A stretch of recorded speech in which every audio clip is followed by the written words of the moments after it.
Hello दोस्तों, आप देख रहे हैं सिनु स्टोरी।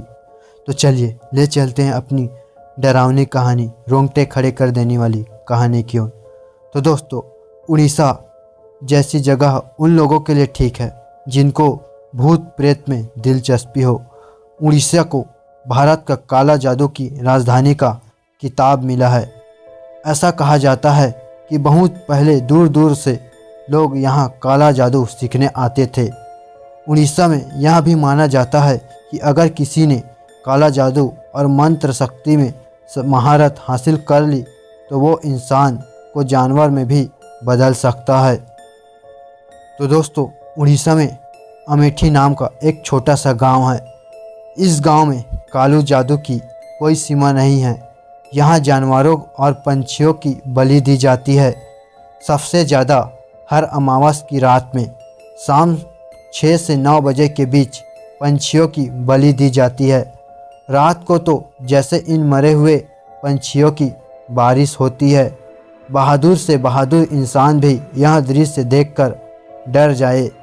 वैज्ञानिक भी कभी इन चीज़ों का पता नहीं लगा पाए हैं। यह वारदात कुछ 10 साल पहले की है।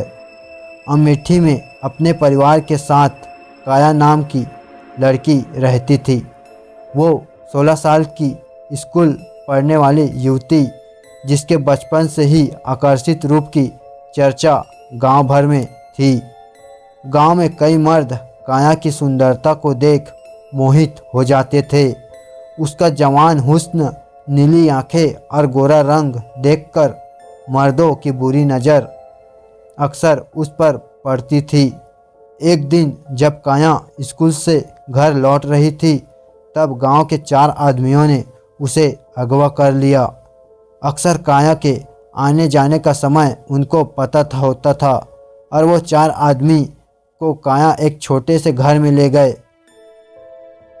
और वहाँ 4 दिनों तक लगातार उसका रेप किया। 4 दिनों तक उन चारों ने काया को बहुत नोचा और उस पर अत्याचार भी किए।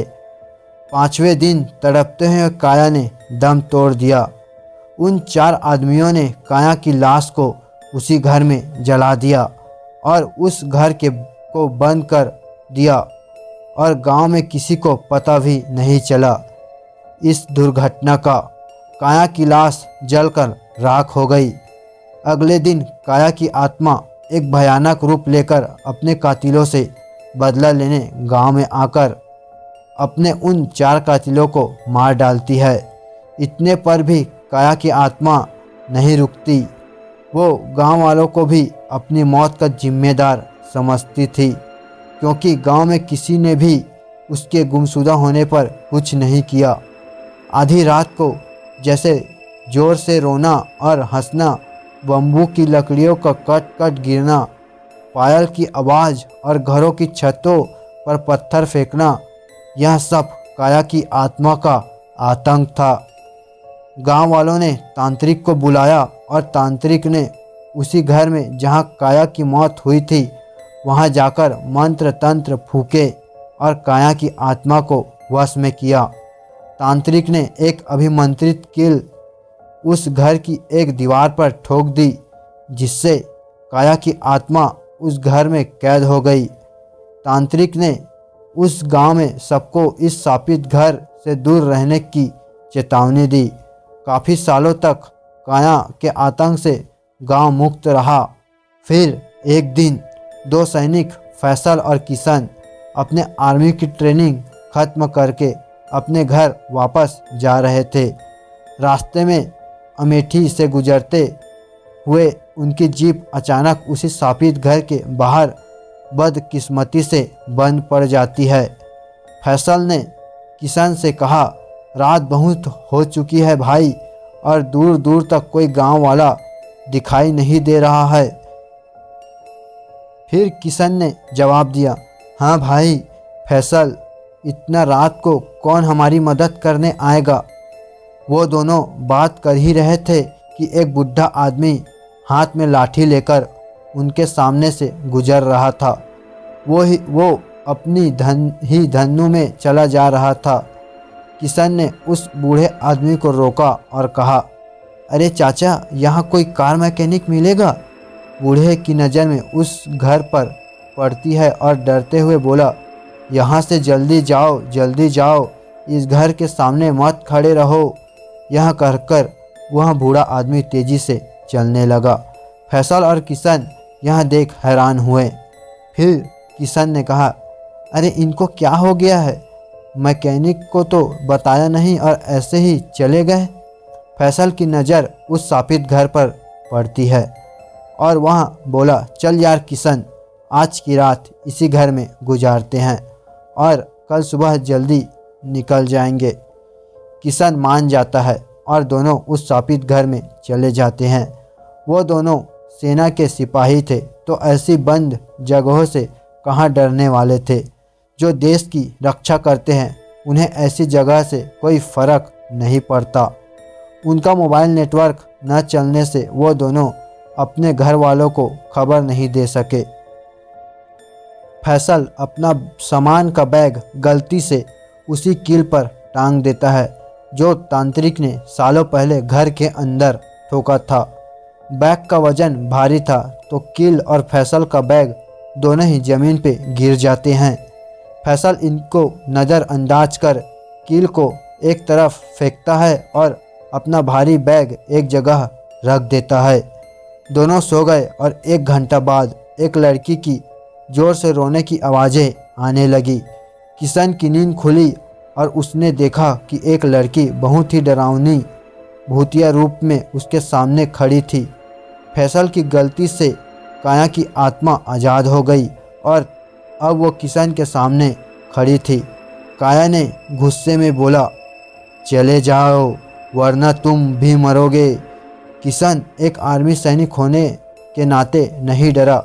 काया की आत्मा ने सोते हुए फैसल को हवा में ऊपर उठा लिया और कहा, तेरे दोस्त को मार डालूंगी, चले जाओ तुम दोनों यहाँ से। काया ने फैसल को नीचे ज़मीन पर पटक दिया और फैसल की नींद खुली।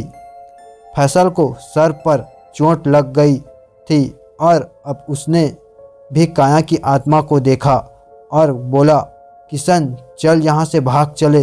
वो बूढ़ा आदमी भी इस घर की तरफ इशारा कर रहा था।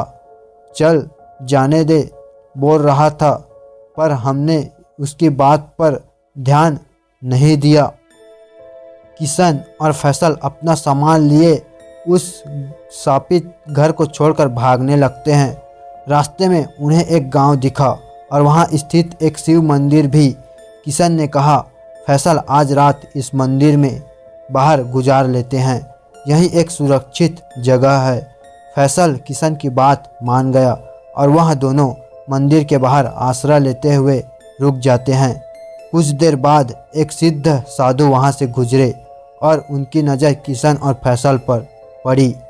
साधु ने उन दोनों को तसल्ली देते हुए कहा, हम एक सुरक्षित जगह हैं, उस लड़की की आत्मा से तुम्हारी रक्षा होगी।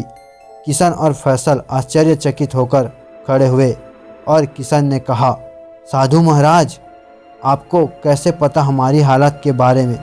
साधु ने हंसकर जवाब दिया, इस गांव के हर कोने से वो वाकिफ़ हैं। तुम दोनों की यह दुर्दशा की वजह हो सकती है उस लड़की की आत्मा। किशन और फैसल अनजान थे कि कुछ दिन पहले ही एक सिद्ध साधु अमेठी के शिव मंदिर में आए थे। काले जादू से पीड़ित लोगों की मदद और अपनी सिद्धियों से वो अतृप्त आत्मा को मुक्ति दिलाते थे, इसलिए उन दोनों की हालत साधु देखते ही पहचान गए। किशन और फैसल ने अपने साथ हुई भूतिया घटना के बारे में साधु को सब बताया। साधु ने सब सुनकर कहा, हाँ, तुम दोनों इस अमेठी गांव के भूतिया किस्सों से अनजान हो। तुम्हारा भूत प्रेतों से कभी सामना नहीं हुआ, इसलिए उस घर में तुम चले गए। तुम दोनों अभी मेरे साथ उस घर में चलो, क्योंकि ऐसी आत्माएं इतनी आसानी से पीछा नहीं छोड़ती। फैसल, किशन और साधु उस घर में जाते हैं। घर के अंदर जाते ही साधु की नज़र ज़मीन पे गिरे उस कील पर गई। उस कील को उस वक्त हाथ में लेकर साधु ने अपने दिव्य दृष्टि से कील और उस आत्मा का रहस्य का पता लगाया। फैसल ने कहा, अरे यहाँ तो वही कील है जिस पर मैंने अपने भारी बैग टांगा था और वजन के कारण ही कील और बैग जमीन पर गिर गए। साधु ने कहा, यही तो गलत हुआ और वो आत्मा आज़ाद हो गई। इस कील ने उसे इस घर में बांध रखा था। यह एक शापित घर है और इस शापित घर में कैद आत्मा का नाम है काया। साधु ने उस शापित घर और काया की दर्दनाक कहानी किशन और फैसल को सुनाई। किशन और फैसल यह सुनकर बहुत दुखी हुए। किशन ने साधु से पूछा, तो अब क्या किया जाए साधु महाराज? साधु ने जवाब दिया, एक उपाय है। फैसल ने कहा, आप जो कहो साधु महाराज। अब तो हम उस लड़की की आत्मा को मुक्ति दिलाना चाहते हैं।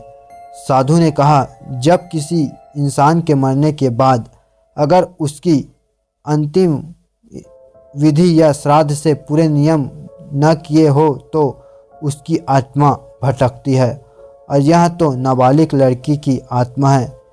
इससे पहले कि काया आतंक मचाए, उसके शरीर की राख और हड्डियां इसी घर में हैं। उन्हें ढूंढो और इस खाली कलश में डाल दो और यह गंगा जल भी उसकी राख पर छिड़क कर बंद कर देना। साधु ने खाली कलश दिया और किशन ने वह कलश लिया और गंगा जल वाला कलश फैसल को दिया। इसके बाद किशन और फैसल अपने मोबाइल की टॉर्च लाइट चालू कर काया की राख ढूंढने लगे और दूसरी तरफ काया की आत्मा गांव में फिर से तबाही शुरू कर देती है। कुछ देर बाद उन लोगों को एक कोने में काया की राख और हड्डियां मिली। किशन ने काया की राख को खुली कलश में डाल दिया और फैसल ने उस पर गंगा जल छिड़क दिया। इस काम को करते करते पूरी रात निकल गई और दिन भी चढ़ गया। दोनों उस कलश को साधु के पास ले गए। साधु ने कहा, अब हमें इन अस्थियों को जल में विसर्जित करना होगा, तभी काया की आत्मा को मुक्ति मिलेगी। साधु, किशन और फैसल गांव के शिव मंदिर में काया की आत्मा शांति के लिए हवन करते हैं। फिर मंदिर के पीछे की नदी में काया की अस्थि विसर्जन कर देते हैं। फिर काया की आत्मा उस वक्त अपने इंसानी रूप में आकर किशन और फैसल से कहती है, आप दोनों का बहुत बहुत धन्यवाद। दुनिया में मेरी जैसी बहुत लड़कियां हैं जिनको इंसाफ नहीं मिलता और सालों तक भटकती है। यह कहकर काया की आत्मा गायब हो जाती है। इस प्रकार काया की आत्मा हमेशा के लिए मुक्ति हो जाती है और वह आर्मी दोनों भाई अपने गांव चले जाते हैं। तो दोस्तों, यह रही अपनी कहानी। अगर कहानी अच्छी लगी तो प्लीज़ वीडियो को लाइक कर दीजिए, सब्सक्राइब कर दीजिए और शेयर करना बिल्कुल भी न भूलें।